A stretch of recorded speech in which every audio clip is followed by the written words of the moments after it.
Olá, chegamos ao fim da primeira etapa de Lord of Mysteries, do fim da primeira temporada, e no episódio final, a série se intensifica com horror e acelera diversas revelações. Há um plano então maior de violência e sofrimento por trás de todos os eventos principais, que marcaram Klein ali desde o início que ele chegou nesse mundo, e sinais deixados para trás ali que apontam uma manipulação maior, digamos assim. Hoje então eu vou mostrar cena a cena ali, as pistas e detalhes que você pode ter perdido, o que isso significa quando tudo melhorar, quando a poeira baixar, quando esse episódio finalizar para as próximas temporadas. E como é que esses eventos vão se desenrolar, né, durante esse episódio. Esse vídeo, então, é a minha leitura, minha opinião, detalhes e coisas que eu observei, a minha opinião pessoal também, de certa forma, né, e eu pretendo dar mais opiniões sobre o anime no geral. Bem como expectativas no final, o que eu acho que vem nos episódios especiais. Me chamo Thiago, mas aqui pelo canal você pode ficar à vontade para se direcionar a mim como Gilga. E por sinal, eu tecnicamente de Gilgamesh, e um dia eu vou fazer um vídeo sobre a epopeia de Gilgamesh, mas enfim, não é o assunto hoje. Esse vídeo já vai ficar provavelmente mais longo do que os últimos dois anteriores, mesmo que eram apenas sobre um episódio, esse também. Então, aproveitando que vai ser um conteúdo mais denso e extenso, gostaria de pedir logo sua inscrição e seu like para ajudar aqui o canal a continuar crescendo e trazer mais vídeos como esse. Apesar de que, eu admito, depois dos episódios de Lord of Mysteries acabarem, os especiais, os temas vão ser menos específicos, como episódio X ou Y, e mais como o sistema de poder de Lord of Mysteries, o sistema Beyonder, o mundo de Lord of Mysteries, ou temas aleatórios como teclados mecânicos, dragões, alguma coisa, sabe? Quem é Amon em Lord of Mysteries, que é um dos meus personagens favoritos. Mas, sem mais delongas.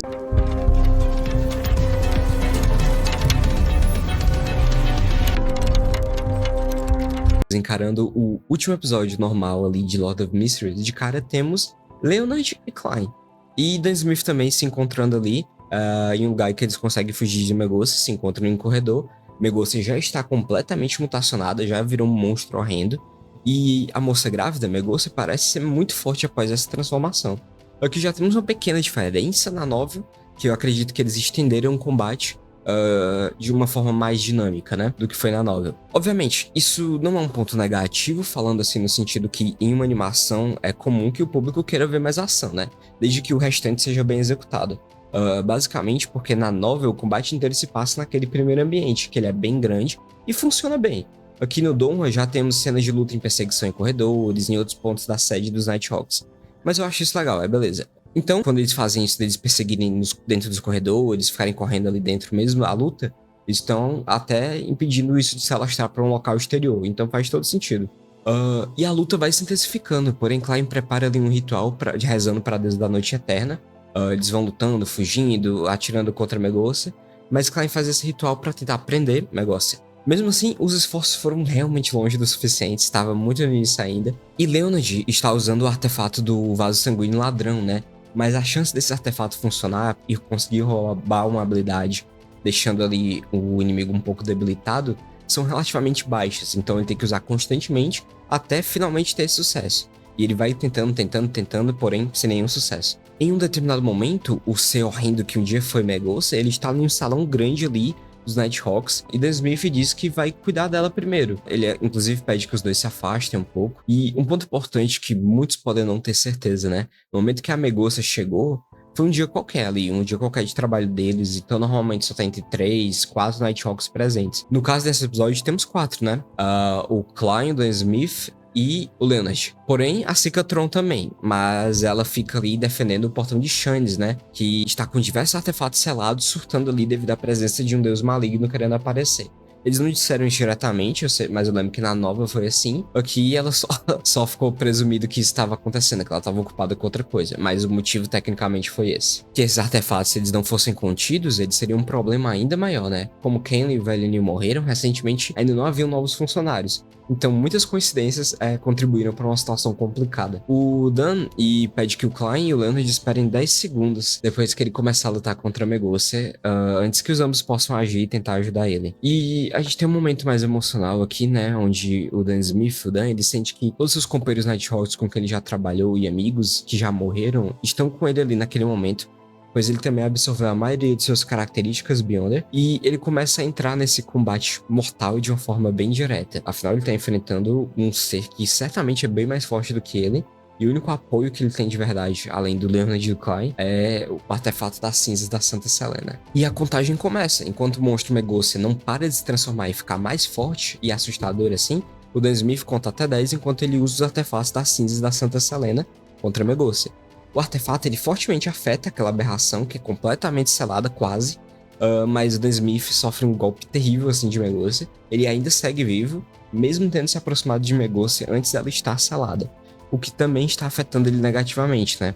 Porque só a presença dela ali, com o filho de um deus maligno prestes a descer naquele mundo, que vai causar a descida desse próprio deus maligno, causa uma força que é descrita, né, na novel como todos que estão próximos ali vão sangrando por todos os orifícios da face, começam a chorar sangue, sai sangue dos ouvidos, do nariz.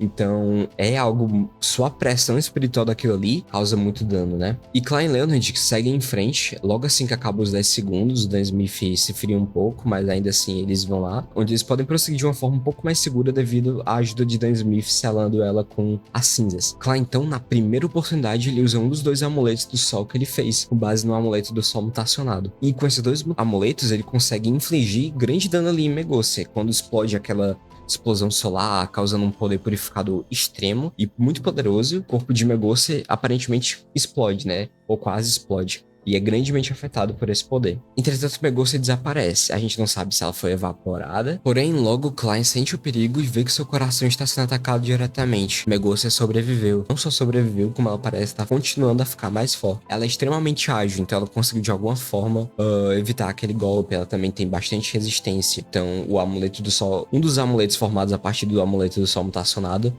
não foi suficiente para causar dano significativo e também não foi rápido o suficiente para destruir completamente Megossi. Klein, então, sendo atacado diretamente, sofreu golpes extremamente rápidos de Megossi, e Megossi usa aquele seu braço de osso, que é uma lâmina terrivelmente afiada, como descrito na novel. Klein está bebendo poções auxiliares, mas ele sabe que sofreu um grande dano terrível. E Leonard conseguiu suprimir Megossi, finalmente, com o artefato dos vasos sanguíneos, após dezenas de tentativas. Mas Megossi segue ficando mais forte e mais assustadora depois disso.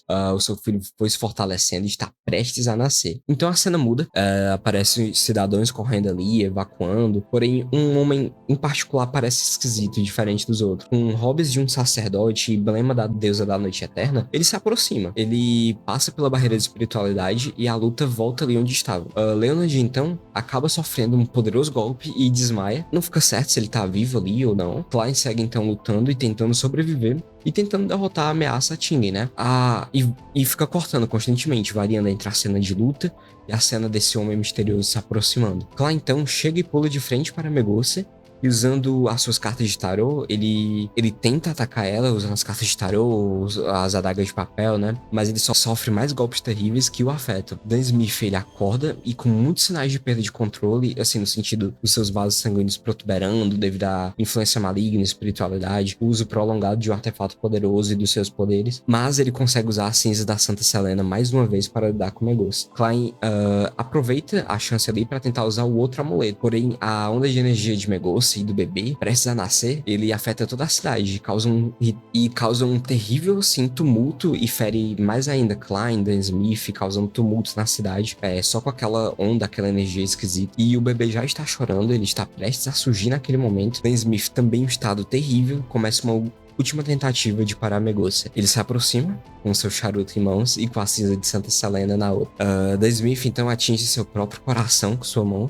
removendo ele e colocando dentro da urna da Santa Selena, fortalecendo o artefato que com suas próprias características, e ele consegue fortemente ali lutar contra Megossi e contra o poder do criador caído, é claro. Vemos então os semblantes de todos aqueles que acompanharam Dan Smith no passado ao redor, o apoiando de certa forma simbólica, né? E Dan Smith chora sangue. Acho que a gente nunca viu Dan Smith chorar diretamente, então é algo muito bom que tem todo esse simbolismo, né, de como ele está salvando Tingen naquele momento, com seu próprio sacrifício. E Klein, igualmente, devido à pressão espiritual, fica na situação semelhante. E Dan Smith fala com Klein uma última vez. Klein então aproveita o momento também para encerrar a luta naquele momento, usando o último amuleto do sol que ele criou. O amuleto queima fortemente mais uma vez. Com a supressão das cinzas, Megossi não consegue mais fugir, recebendo então um impacto direto da grande onda de purificação que destrói ela, criando um grande impacto luminoso e a sua morte. Tingen foi salva mais uma vez, e Klein fala com o Capitão Dan Smith uma última vez. Capitão, nós conseguimos. Tingen foi salva. O Dan Smith também. Nós conseguimos. Nós salvamos Tingen.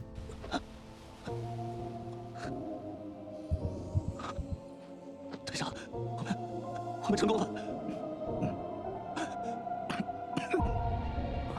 成功了，克莱恩，我们拯救了廷根。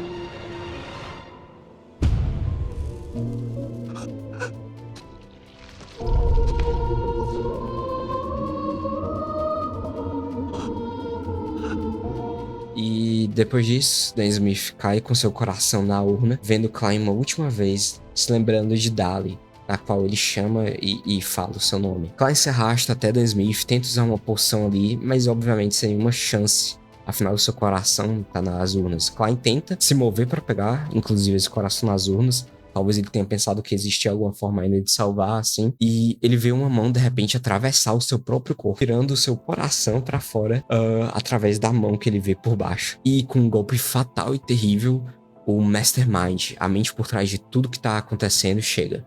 Todas as coincidências por causa desse homem. O procurado fugitivo junto com o artefato de pena 008, que fugiu com o artefato 008, o artefato em formato de pena. Ele aparece e Klein tem o último vislumbre dele e morre. Assim, acaba Lord of Mystery. Ou não. Klein, então, permanece terrivelmente impactado e morto, e após tanto sofrimento com a morte do capitão, após eles salvarem Tingen juntos, do verdadeiro criador de Megocia, dos planos da Ordem Aurora, aparece a mente por trás de tudo isso, dos acontecimentos e das coincidências. Inicia Zanguil, procurado que Klein viu alguns episódios atrás. E desde que ele se tornou um Nighthawk, o perigo por trás de tudo que tá acontecendo, né? Ele chega e pega as cinzas de Santa Selena para si mesmo. A cena se afasta e vemos o emblema da Noite Eterna se partir e as cortinas se abrirem. Bem, na verdade, a partir daqui, temos um excelente momento da novel, do qual eu gostei bastante, né? Foi a história, assim, de tudo que aconteceu, resumida e recontada.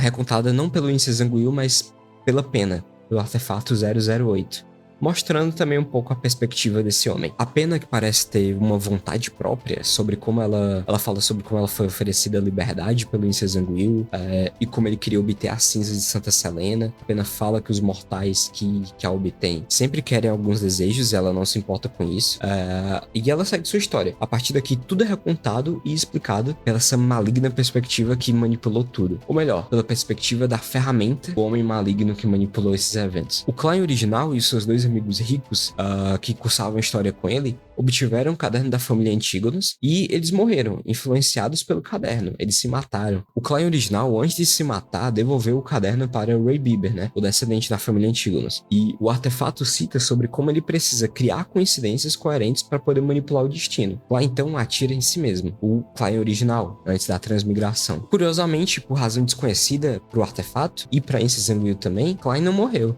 Sabemos aqui que os Omengruz se torna Klein nesse momento, né, transmigrando, reencarnando nesse momento. E que depois disso até entrou pros Nighthawks, o que é interessante porque não foi algo planejado e escrito nos planos do roteiro desse artefato, da pena. E que a essa altura o poder da pena fica um tanto óbvio. Desde que relativamente coerente, ela consegue manipular o destino, a história, o rumo que as coisas irão tomar. E Inicia Zanguil usou isso ao seu próprio propósito. Klein inesperadamente sobrevive, então, na perspectiva da pena, e até mata um membro da Ordem Secreta, o que enfurece Inicia Zanguil em seus planos. Porém, isso não parou o ritmo da história dele, que ele havia criado com a pena. O momento que vemos Dan Smith ver o criador caído lá no início do anime foi também planejado, influenciando ali levemente a mente e as decisões de uma forma sutil. A pena então fala sobre como o criador caído notou as coincidências e a presença da pena, porém ele não se incomodou com isso, porque isso estava funcionando ao seu favor e a favor da sua libertação. E impressionando ainda mais a pena e o Inicia Zanguil, Klein Moretti percebeu que alguém estava manipulando todos esses eventos,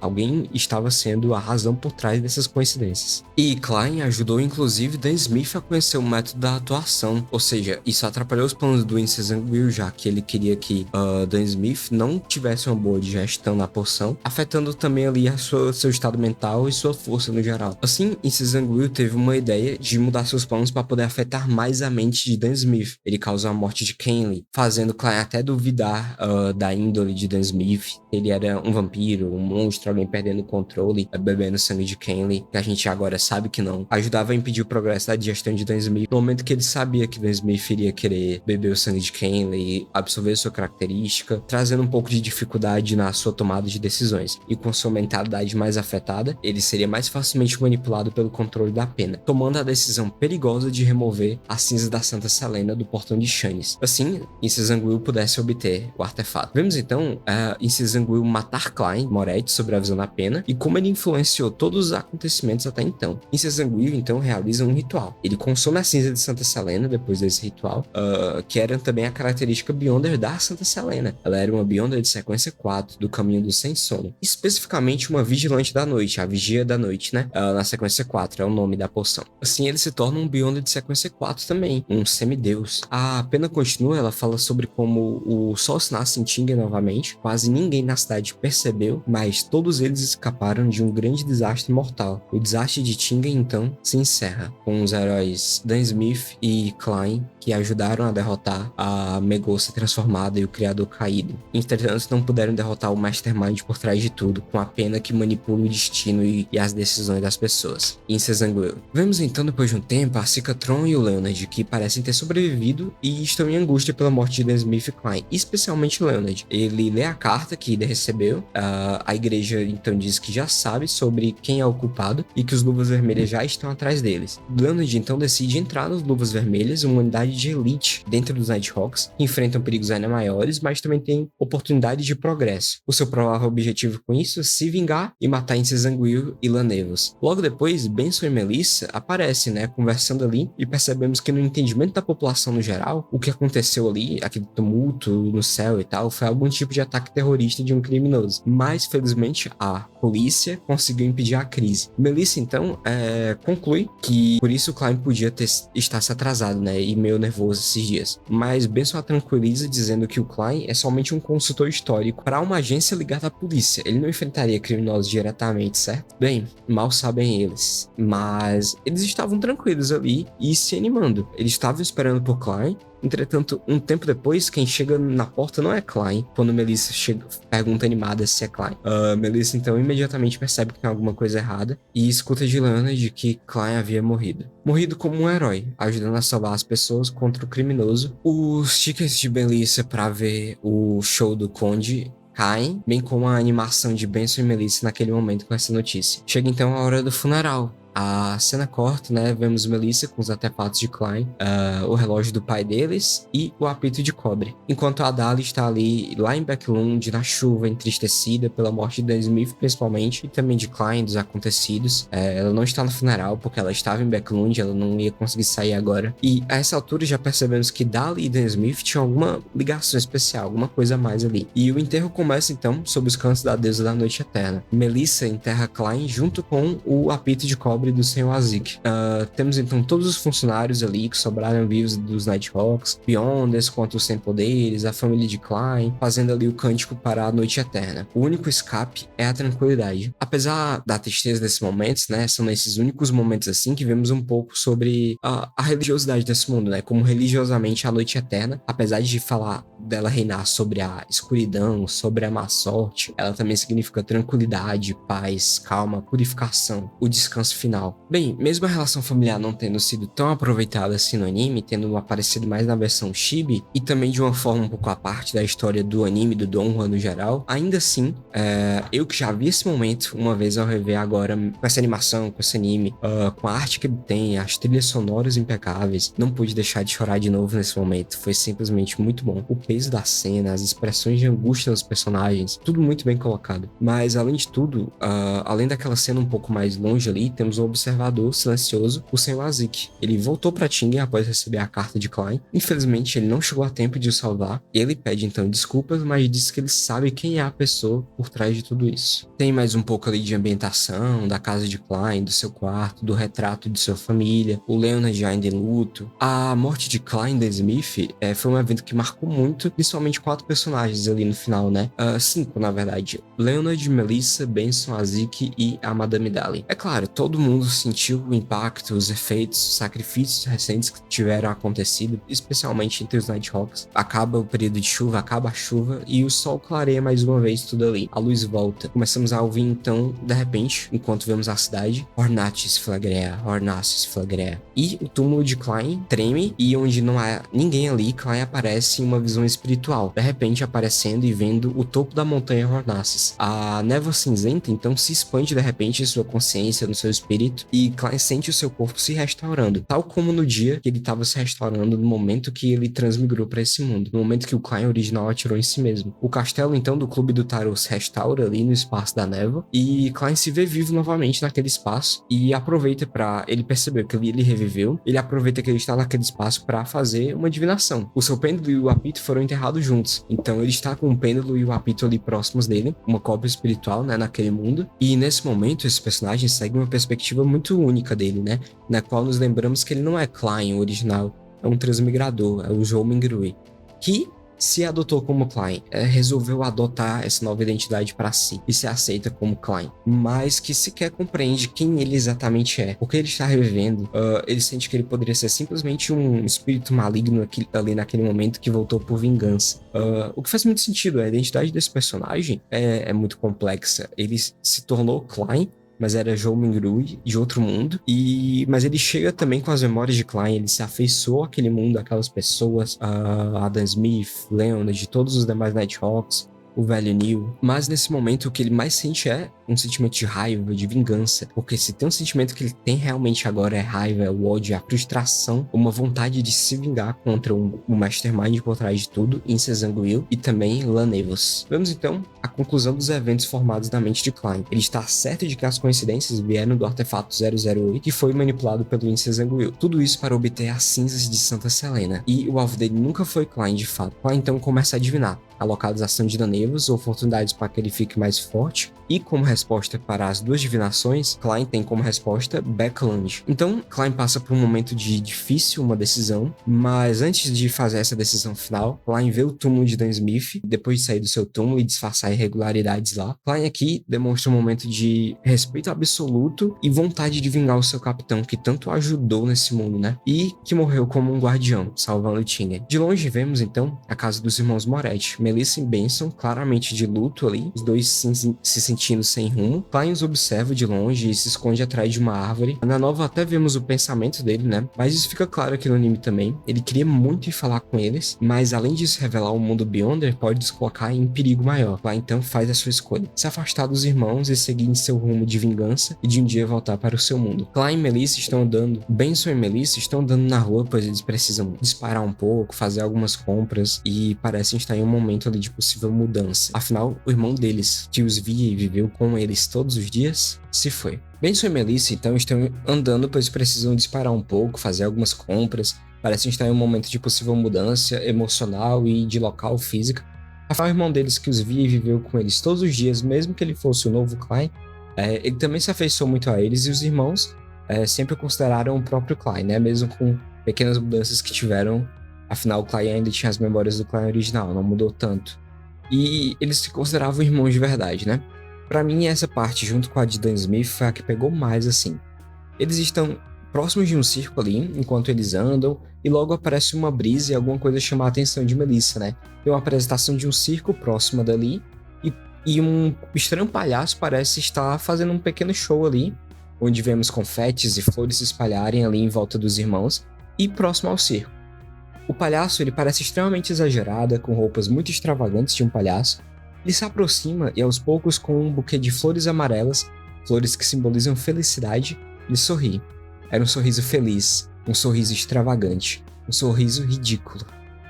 Entregando o buquê para Melissa, e assim acaba a primeira temporada de Lord of Mysteries. O primeiro volume se encerra, volume 1, Clown, palhaço. E com isso, Lord of Mysteries começa.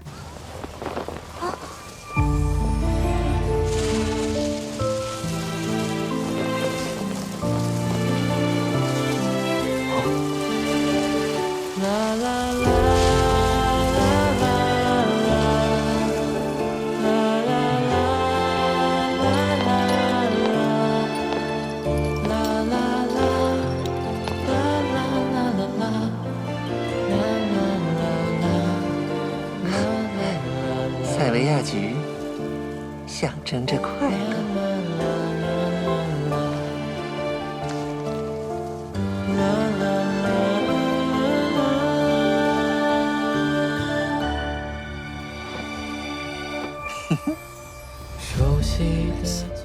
Fim da introdução. Carambolas, não tem como, sabe? Eu amo muito essa obra. No encerramento, no último episódio, a música nesse momento é diferente. É diferente da música final que vemos nas aberturas. E vamos vendo várias imagens de eventos que aconteceram, seja Klein desde o início da sua jornada, com diversas fanarts que foram liberando aí ao longo do tempo. E uma das coisas que mais marcam é a última foto, né? Porque mostram eventos que aconteceram ou que podiam acontecer. E na última foto vemos Klein, Benson e Melissa no show, teoricamente talvez no show do Conde, que eles nunca foram juntos. Logo depois, um pequeno easter egg, uma cena pós-créditos. Em Backlund é uma cena de hype, basicamente. E aparece um sujeito que não tem absolutamente nada a ver com Klein, nada. Ele se chama Sherlock Moriarty e só por acaso tem uma voz parecida com a de Klein. Agora, acabou de fato, tudo, os 3 episódios que mostram o fim do primeiro volume. E eu posso dizer, que negócio sensacional. Eu fiquei feliz de poder rever esses momentos e apesar de que na comunidade o primeiro volume não é o preferido de muita gente e até desgostada em alguns momentos por ser muito extenso e detalhado, eu amo esse arco inteiro bastante e tudo que acontece nele. O anime, o Donghua, em seus últimos episódios conseguiu me trazer muito essa sensação da novel. Inclusive, fiquei um pouco triste de novo, mas depois da primeira vez e já sabendo o que aconteceu, o impacto, é claro, foi menor. Bom, se não ficou claro pra todos, sim, o palhaço no final era Klein. Ele queria muito ver aquela sua família ali mais uma vez, antes de ir embora. Afinal, mesmo ele não sendo o Klein original, ele meio que é um pouco, tem suas memórias, ele se afeiçoou aos irmãos, mas com o rumo que ele pretende seguir e os perigos Beyonders, Klein se despede ali. Bem, vou deixar alguns spoilers para o final, mas posso falar mais dos irmãos em breve. Mas antes de mais nada, é como eu disse, sim, o final do primeiro volume serve como a introdução a essa obra. O primeiro volume adapta em torno de 200 capítulos. Se não me engano, na verdade, a cena final do palhaço vai até o capítulo 213. E é isso mesmo, sabe? Eu particularmente considero o primeiro volume facilmente no meu top 3, pois é o volume que define praticamente todo o tom da obra inteira. Ou melhor, define a moral, o comportamento, as ideias e aprendizados iniciais que vão guiar nosso protagonista pela obra inteira. Afinal, é uma obra com pouco mais de 1.400 capítulos, e ainda assim o primeiro volume marca imensamente o que vai guiar muito essa jornada em toda a sua história daqui pra frente. Bem, eu espero que essa história tenha sido tão proveitosa para todos vocês quanto foi para mim. Tão impressionante, tão curiosa, e espero que vocês gostem tanto quanto eu gosto dela. É minha história preferida? Bem, não sou bom em fazer ranks, mas definitivamente é impactante, uma das importantes obras assim de ficção e fantasia que eu já li, vi, e daqui pra frente ela só fica melhor. E essa adaptação do anime foi um espetáculo. Muito bem adaptado, mesmo tendo sido rushado em alguns momentos e com demais detalhes. Teve até um pequeno momento que foi pro lado de Klein, ajudando um velho rico, que ele e o velho Neil, inclusive, devolveram dinheiro em vários episódios atrás.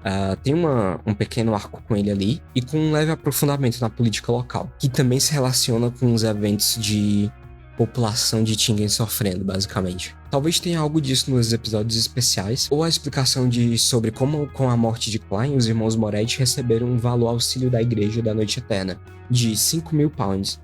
Então eles vão ter um suporte financeiro muito tranquilo ali, sossegados por um bom tempo. É muito dinheiro. Ou também sobre como o Clube do Tarot atuou ali em relação ao Almirante Quilangus na novel. Ele foi citado, ele apareceu ali levemente, mas o Almirante Quilangus, ele tem todo o arco dele que, apesar de ter sido citado no anime, na nova todo esse arco aconteceu e foi resolvido no primeiro volume, com Klein ainda estando em Tingen. Então temos algumas possíveis mudanças aí acontecendo no volume 2. Mas esperançosamente, não tanto. A não ser que isso vá ser trabalhado nos episódios especiais, é uma possibilidade. Então, vou esperar sair esses episódios. E eu vou falar um pouco mais deles no final, mas eu fiquei meio confuso se esses episódios especiais eles vão sair logo após o anime acabar, ou se eles vão saindo ao longo de alguns anos, porque eu vi que isso é uma possibilidade. Mas eu espero que tenham gostado dessa série de vídeos analisando e ajudando a explicar os acontecimentos do mundo Beyonder nesse anime.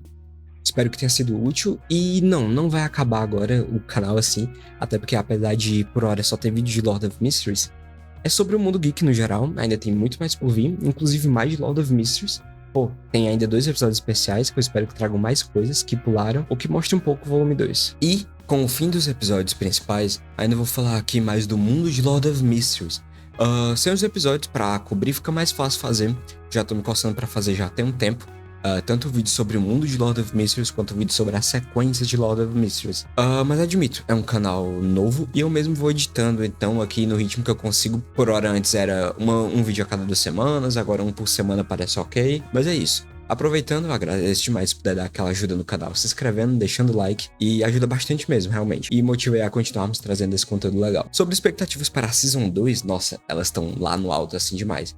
Infelizmente, a notícia triste é que agora só teremos mais em 2027, né? E eu espero que os 2 episódios especiais me ajudem a esperar 2026 inteiro, né?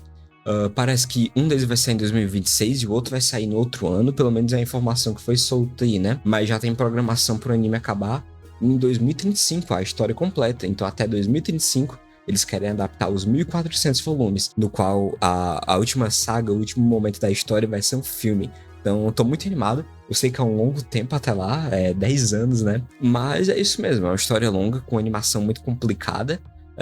Acho que seria difícil ter feito isso em outro tempo. Mas por hora, é esperar 2026, talvez tenhamos um especial aí, os especiais já saiam agora, essa é a minha principal dúvida. Se vai ter especiais adicionais já nessa season, ou eles vão ser só como eles divulgaram, né? Porque eles divulgaram que ia ter o especial em 2026, outro em 2028, eu acho, além da continuação de outras temporadas. Mas estou ansioso aí pra ver a continuação dessa obra em anime. Veremos afinal, Klein Backlund, quer dizer, Klein não, né? Um personagem que não tem absolutamente nada a ver com o Klein. Definitivamente não. Ah, mas Gilga, tem certeza? Parecia muito a voz do Klein e ele ia pra Backlund. Não, pô, você tá delirando. Não é o Klein, mas sim um detetive particular Sherlock Moriarty. Dito isso, brincadeiras à parte, eu sigo me coçando realmente pra falar expectativas para a Season 2, só que envolvem uns spoilers. Então, agradeço muito você que veio até aqui, que ajudou, se inscreveu, deixou o like. E se você tem dúvidas, quer dar alguma sugestão, opiniões, pode ficar à vontade novamente. Muito obrigado e vamos para uns spoilers aqui. Se você não quiser saber nenhum spoiler, bem, tchau, tchau e até o próximo vídeo. Eu devo trazer sobre a estrutura do mundo, outra vez sobre teclados mecânicos, não sei. Enfim, tchau, tchau. Galera, só pra começar, já quero comentar desse visual teorizado para a identidade nova secreta do Joe Mingru e do Klein, que é a identidade dele de Sherlock Moriarty, um detetive particular. E, bem, assim, as artes oficiais do Klein é assim na nova, né? Vai ficar aqui. E como Sherlock Moriarty, desse jeito aqui. No anime, provavelmente vai ser tipo algo assim. E Klein está em Backlund em um momento em que ele meio que perdeu tudo, sabe? Ele se afastou da família, se afasta de amigos, afinal, todo mundo acha que ele tá morto. E ele assume, assim, uma nova identidade.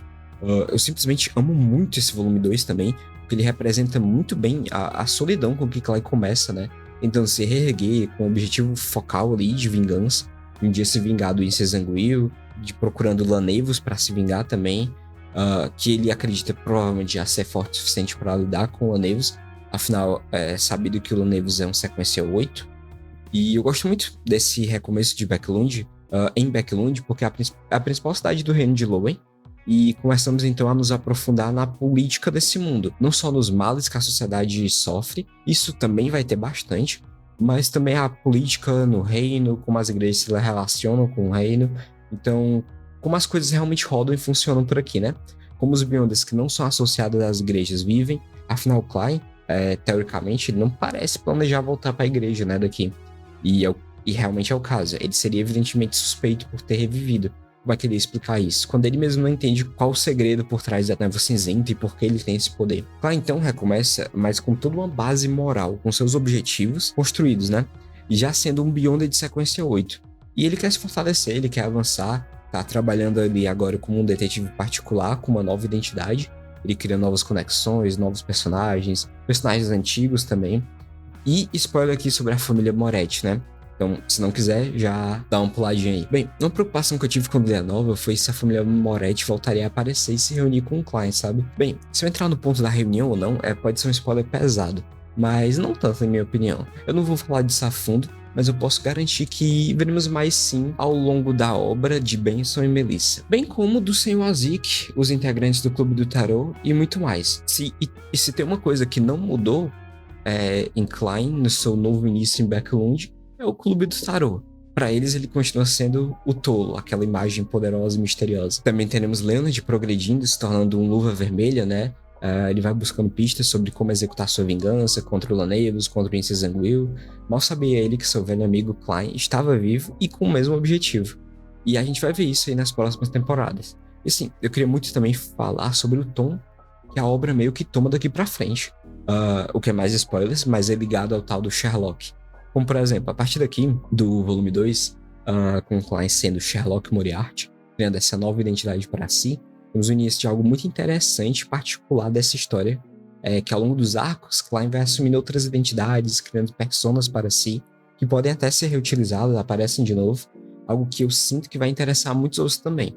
Eu gosto muito como o Klein vai realizando essas criações, construindo novas personas diferentes. E apesar de algumas coisas irem mudando, ele vai ao longo do tempo também criando novas conexões reais, amigos, pessoas que sabem quem ele é em diversas identidades. E ao mesmo tempo ele vai lutando para não esquecer quem ele é, por que ele é, quem ele quer ser, o que ele deve fazer, ainda sendo um Nighthawk. Ou seja, ainda trazendo consigo a vontade de Dan Smith, um guardião. E é isso. Acho que falei o que precisava, principalmente. Se você tem dúvidas, quer dar sugestões, opiniões, ou mesmo só um oi, boa tarde, bem, fiquem à vontade. Eu espero que tenha sido um bom vídeo assim, e até a próxima. O próximo vídeo deve ser sobre o mundo de Lord of Mysteries, ou Sistema Beyond. Eu até falei, acabei de falar assim, mas eu acho que realmente de Lord of Mysteries vai ser primeiro sobre o mundo de Lord of Mysteries, depois sobre as sequências. Talvez tenha algum vídeo antes do vídeo sobre o mundo de Lord of Mysteries, sobre algum outro tema que não tem nada a ver. Se gostarem, fica à vontade. É isso. Praise the Fool. Saúdem o tolo e tchau, tchau.